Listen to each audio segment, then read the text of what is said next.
Halo adik-adik, berjumpa lagi dengan Kak Agus di channel Spectrum Education. Bagaimana kabar kalian? Semoga kalian dalam keadaan yang baik ya. Nah adik-adik, pada video pembelajaran kali ini kita akan belajar bahasa Indonesia dengan materi cerpen. Nah, pernahkah kalian mendengar istilah cerpen? Tahukah kalian arti dari cerpen? Untuk lebih memahami tentang cerpen, yuk simak video berikut dengan seksama. Oke adik-adik, pembahasan yang pertama kita akan memulai dengan mengetahui pengertian dari cerpen. Nah adik-adik, pada pembahasan pertama ini kita akan mulai dengan mengetahui pengertian dari cerpen. Mari kita mulai pembahasannya. Yang pertama, cerpen yang didasarkan dari Kamus Besar Bahasa Indonesia. Menurut Kamus Besar Bahasa Indonesia, cerpen adalah kisahan pendek kurang dari 10.000 kata yang memberikan kesan tunggal yang dominan dan memusatkan diri pada satu tokoh dalam satu situasi atau pada suatu ketika. Selain dari Kamus Besar Bahasa Indonesia, juga terdapat pengertian cerpen dari ahli-ahli bahasa. Ahli bahasa yang pertama bernama Bapak Yusuf Syarif Badudu.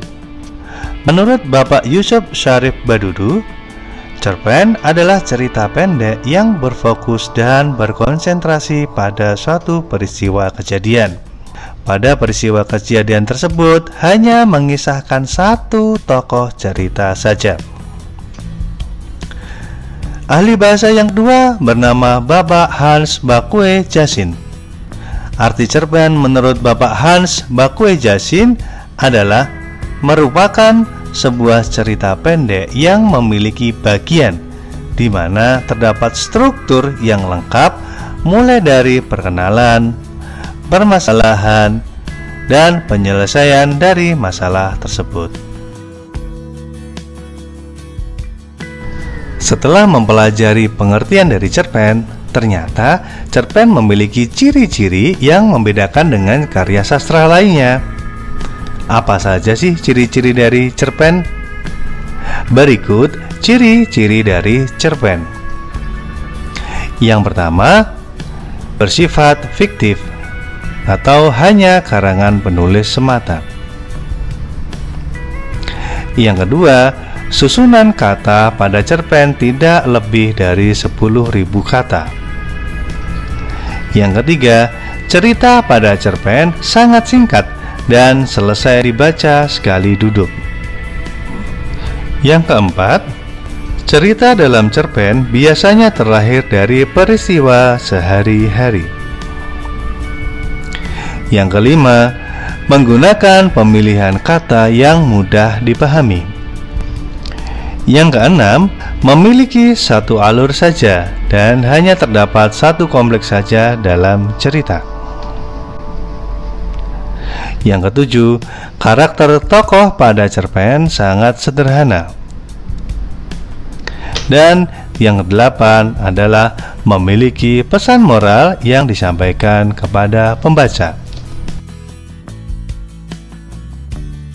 Nah, adik-adik, selanjutnya kita akan membahas tentang struktur cerpen.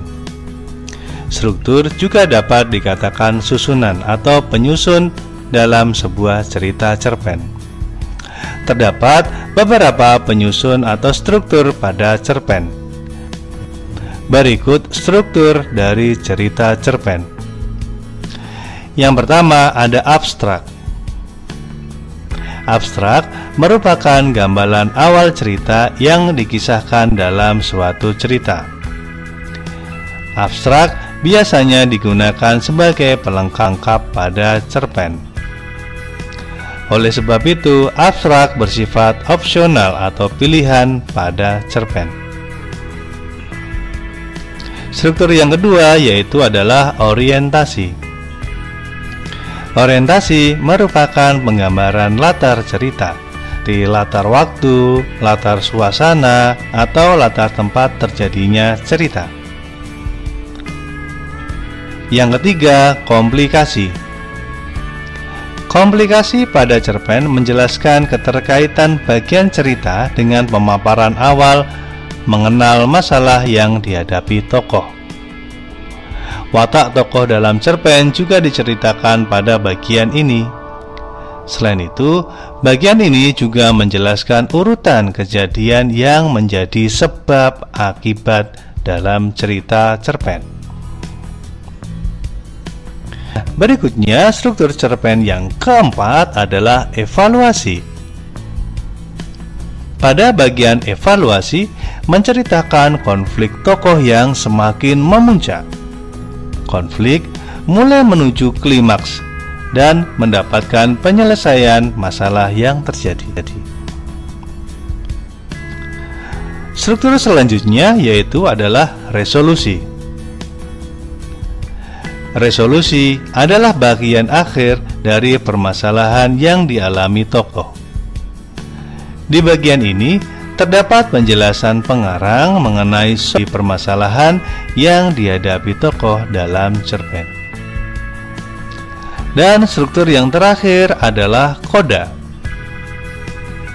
Koda adalah bagian dari cerpen yang berisi pesan moral. Pesan moral adalah nilai kebaikan yang disampaikan pengarang kepada pembaca. Pesan moral berbeda-beda pada tiap cerpen, tergantung pada jenis cerpen yang diceritakan.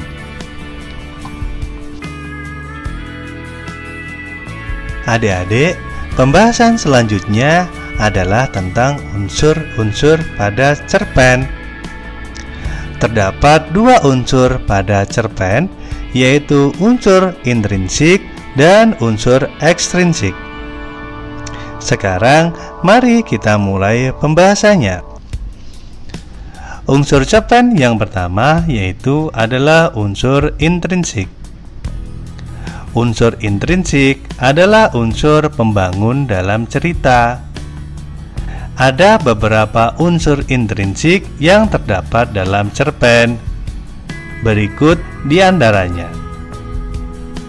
Yang pertama ada tema.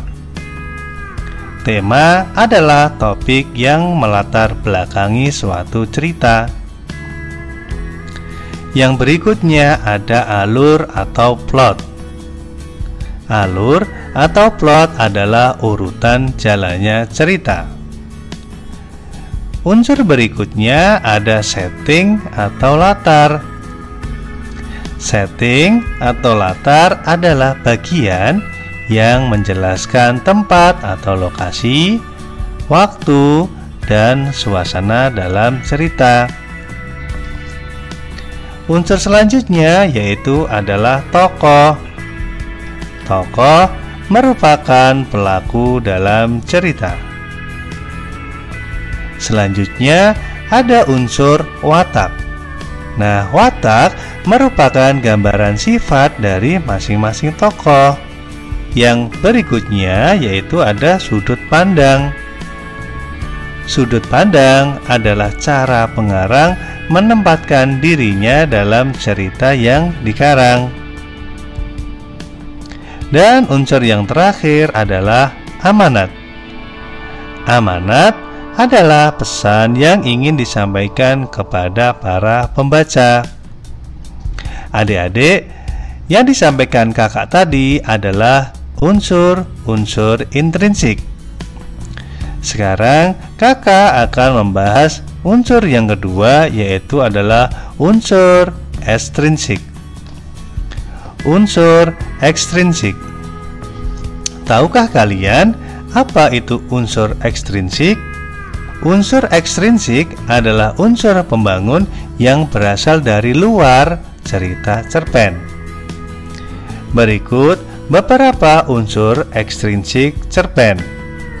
Yang pertama ada latar belakang pengarang. Berikutnya ada latar belakang masyarakat. Selanjutnya ada biografi pengarang. Unsur selanjutnya aliran sastra yang memengaruhi gaya bahasa pengarang. Dan unsur ekstrinsik yang terakhir adalah kondisi psikologis pengarang. Nah, adik-adik, kakak sudah memberikan penjelasan mengenai cerpen yang terkait dengan pengertian cerpen, ciri-ciri cerpen, struktur penyusun cerpen, dan unsur-unsur dalam cerpen. Nah, kakak harap semoga kalian dapat memahami materi tersebut dengan mudah ya. Untuk berikutnya, kakak akan memberikan contoh cerpen kepada kalian. Sekarang perhatikan contoh cerpen berikut. Cerpen berikut berjudul Bekerja Sama Dalam Keberagaman. Edo dan kelima temannya mendapat tugas untuk melakukan percobaan tentang bunyi. Sepulang sekolah, mereka berkumpul di rumahnya. Setiap orang sudah menyiapkan peralatan yang dibutuhkan. Lani dan Siti membawa beberapa kaleng yang sudah dilubangi. Udin dan Penny membawa benang kasur. Mereka berkumpul di halaman depan rumah. Keenam sekawan siap bekerja sama melakukan percobaan. Saat percobaan akan dimulai, tiba-tiba terdengar azan. Siti dan Udin meminta izin kepada teman-temannya untuk salat. Teman-temannya mengizinkan mereka untuk melakukan ibadah. Edo meminjamkan ruang makannya untuk digunakan Siti dan Udin salat. Meskipun Edo beragama Katolik, ia tidak keberatan rumahnya dipakai untuk salat. Benny yang beragama Kristen, Dayu yang beragama Hindu, dan Lani yang beragama Buddha menunggu dengan sabar temannya beribadah. Keenam sahabat itu selalu menghargai satu dengan yang lain. Tiba saatnya keenam sekawan melakukan percobaan. Setiap orang menunjukkan tanggung jawabnya dalam bekerja. Tidak ada satupun di antara mereka yang duduk diam atau memberi perintah saja. Semuanya ikut bagian dalam percobaan. Saat Dayu membutuhkan pertolongan memotong benang, Udin datang membawakan gunting. Saat Edo kesulitan menalikan benang di kaleng, Siti ikut membantu. Keenam sahabat bekerja sama dengan semangat. Mereka hidup rukun, saling membantu meskipun berbeda agama. Nah, adik-adik, setelah kalian melihat cerpen yang ada pada video pembelajaran kali ini, sekarang tolong kalian tuliskan pesan moral yang terkandung dalam cerpen tersebut. Kalian dapat menulis jawabannya pada kolom komentar. Nah, adik-adik, tak terasa kita sudah sampai di akhir video pada pembelajaran kali ini. Semoga materi dalam video kali ini dapat menambah pengetahuan kalian. Nah, jika kalian menyukai video kali ini, jangan lupa untuk terus dukung channel ini supaya lebih berkembang dengan cara klik like, subscribe, atau tekan tanda loncengnya. Terima kasih telah menonton dan sampai jumpa pada video-video berikutnya.